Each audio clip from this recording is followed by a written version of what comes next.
On passe à présent à la chasse aux fausses infos. C'est Info ou Intox. Info ou Intox avec vous, Maya Anaïs Yatagen. Bonsoir. Bonsoir. La canicule fait aussi l'objet de fake news. Maya, des internautes accusent les chaînes de télévision de modifier leur carte météo dans un seul but, affoler la population. C'est vrai que les indicateurs, vous le voyez sur ces cartes, ils sont au rouge, que ce soit sur ce document fourni par Météo France ou sur cette carte météo de nos confrères de TF1. Ce serait trop au rouge pour les internautes climato-sceptiques. Notez dans cet échange repéré par nos confrères de l'AFP les propos d'un journaliste sportif. Ce qui me gêne, ce sont les couleurs utilisées pour les températures.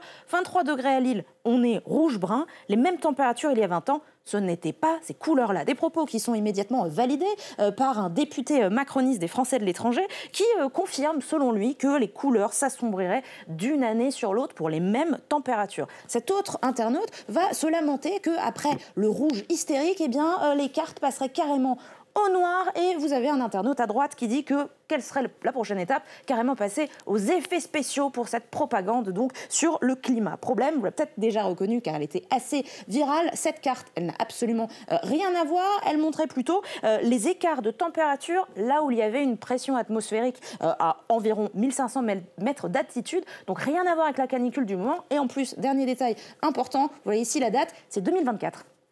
Et quelle a été la stratégie de ces internautes climato-sceptiques pour essayer de propager ces fake news?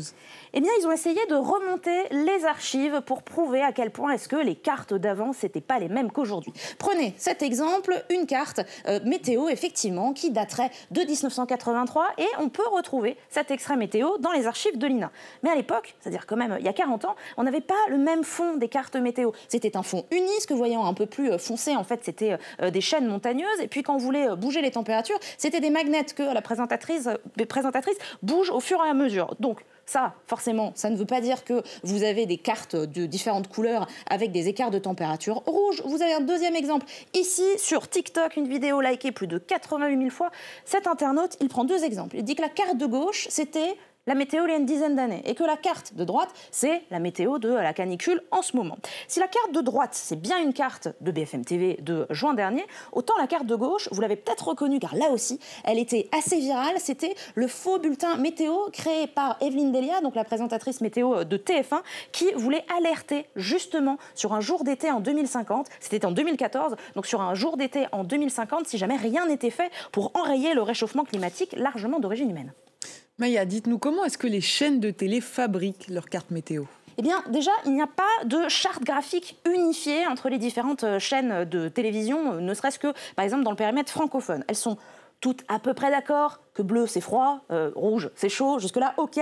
Deuxième point sur lequel elles sont d'accord, c'est que la source d'information principale, les températures, viennent de Météo France. Et dans cette vidéo qui expliquait comment est-ce que la chaîne TF1 fabriquait, toujours avec Evelyne Delia, le bulletin météo, eh bien TF1 vous expliquait qu'il y avait les données récupérées de Météo France, ensuite chaque chaîne transcrivait tout ça selon sa propre charte graphique, certaines automatiquement, d'autres à la main, vous le voyez ici, il y a 9 niveaux de couleurs qui permettent ensuite de montrer en réalité les écarts de température avec les normales saisonnières. Les couleurs sont donc relatives, et c'est pour ça que cette carte, elle peut vous paraître plus rouge en été en cas de canicule ou plus bleue en hiver si jamais il fait très très froid. C'est de la différence avec la température qu'on attend normalement dans ces saisons. Sauf qu'avec le changement climatique, le réchauffement climatique, eh bien toutes ces données, elles n'arrêtent pas de monter. Vous le voyez qu'avec nos références climatiques qui datent de 91 jusqu'en 2020, elles sont actualisées toutes les 20 ans, eh bien, elles n'en finissent pas de monter.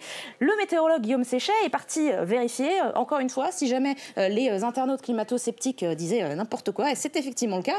Il est parti chercher deux cartes de TF1 entre 2002 et 2023, et il a même réussi à noter que 23 degrés, eh ben, aujourd'hui, avant c'était donc en orange, et maintenant c'est en bleu, parce que les normales saisonnières, elles ont tout simplement augmenté. Donc on est bien loin du complot. Tout ça, c'est un grand classique. Ce n'est pas la première fois que des cartes météorologiques sont utilisées par les internautes, les pros de la désinformation. Et ce n'est pas qu'en France. Vous avez un exemple ici en Allemagne ou encore en Suède récemment. C'était la chronique Info ou Intox présentée par Maya Anaïs Yatagen. Merci beaucoup, Maya.